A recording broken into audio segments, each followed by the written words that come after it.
We're back here on the Roger Hughes Show, and it's a pleasure now to talk about one of my favorite football players at any level to watch, and that's the Payne train, Donald Payne, number 7.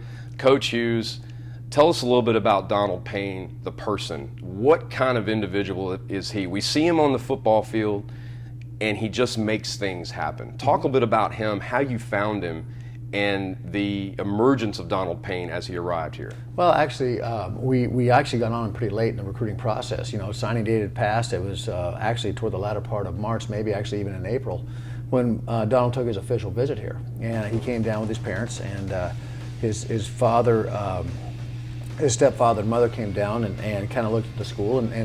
And we Coach Young, Brian Young, our defensive coordinator, had found him. And we really liked his explosiveness. We really liked he had a way of hitting people with leverage. And he just, you know, it looks like you're not hitting him very hard, but at impact, people fly backwards. And we felt he was a fairly strong person, and then academically he was very strong too, which was a great fit. And was able for us to provide a financial aid package that made it affordable for his family. And so he came in here, certainly not as highly touted as he ended up being as he left the last season, but he, as a player, you know, he came on and achieved such accolades and got so many accolades, being National Defensive Player of the Week 3 times, Pioneer Football League Player of the Week 3 times. As a freshman, you know, it was almost too much. Everybody knew who Donald Payne was. Everyone was talking about him. And what people forget is it's still an 18 to 19-year-old young man that all of a sudden now feels like everybody expects him to make every great play. And I think his play may have dropped off a little bit in that he's always going to make great plays. He's got an innate sense to get around the ball. But the problem is he needs to play within the defensive scheme. When he runs over to make a great play, if he doesn't make it, he's leaving a hole in the defense. And so one of the things that's been really fun to watch is to watch Donald mature both on and off the field. On the field, he's got a lot more trust. He knows the defense better. He can help us make calls. Now when he comes off the field, he understands what to talk to the coaches about in that, okay, they ran 2 verticals this way, and that's why I came off. And so he's better able to communicate because he has a much better grasp of the defense. Off the field, he's starting to understand that, you know, with a brand new program, we're in a glass bowl, and our bowl is actually magnifying glass. And with Donald Payne, his is like a microscope, and he's under it all the time. And it's just like with every young person, you know, they think when they put something on social media, it's just theirs and no one sees it. They don't understand that as soon as they hit tweet or send, they lose control of that thing. And so he's much better this year he's an emotional guy. He plays with a lot of passion. And so he's much better year at channeling that emotion the right way and not expressing frustration, because he's a highly competitive young man. And you know, when things don't go our way right now, as we're going through these bumps and bruises of getting the program started, you know, he gets frustrated. Right. And I can tell by the way you gush about him, you love him.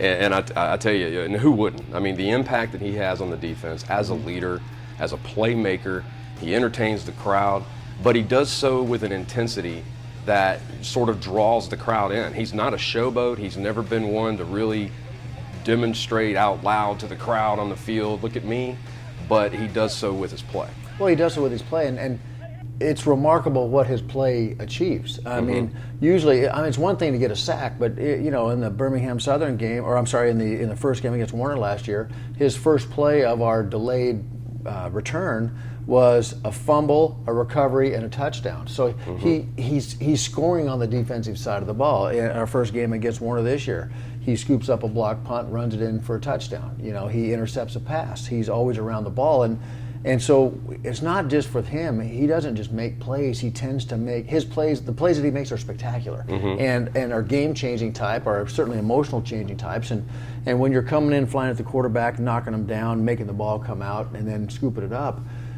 people just gravitate toward that type of emotional play. And I have to ask this question because I get asked this by fans. The hairdo, okay, where he has the blonde going across the top. Now, when he was in high school was when Tyrann Mathieu, the Honey Badger at LSU, was getting popular, and he had the do, you know, with the mohawk, and everybody was sort of copying that. But now he's kind of adopted that and turned it into his own. And I think that's who he's modeling himself after with the Honey Badger, because it's the same position, with strong safety type outside linebacker, and similar size, and going against guys much larger than him, but still finding a way to make the play and make the spectacular play that he has. So there's no question, it's by design that he has his hair looking that way, and it's right after the Honey Badger. Now, one thing I noticed about Donald right off the bat, when you started fall camp this year, is he's about 220 pounds. He looks like a linebacker running around out there. I don't think he's lost any quickness, has he? Not to my knowledge, and you're right, he is much bigger, he's much stronger. He worked out with a personal trainer at home this summer, and it certainly shows on the field, and it shows on how when he makes contact with players, it's even more explosive than it was last year when he was here. Now, Donald, does he have any return experience? Just curious. Firing a question at you here about possibly, could we see Donald in the return game at all? I would not be opposed to putting him back there, because he's so good with the ball and he's such a ball hawk to be around it, and he's so competitive. And he's touching the ball as much as a lot of people right now, the way he gets fumble recoveries, interceptions. No doubt. But again, when you're putting back there as a returner, there's that risk of injury, because that also allows him to take that big hit that he's used to giving out. And while I wouldn't be opposed to putting him back here, I probably feel a bit better when he's on the sidelines on fourth down, if you know what I'm saying. Yeah, absolutely. I do understand, Coach. Well, I tell you, he's fun to watch, and he just seems to get better and better, and I think the best is yet to come for Donald Payne, and we'll see more of the Payne train this Saturday on the road at Birmingham Southern, and we're going to take a look at that game when we come back.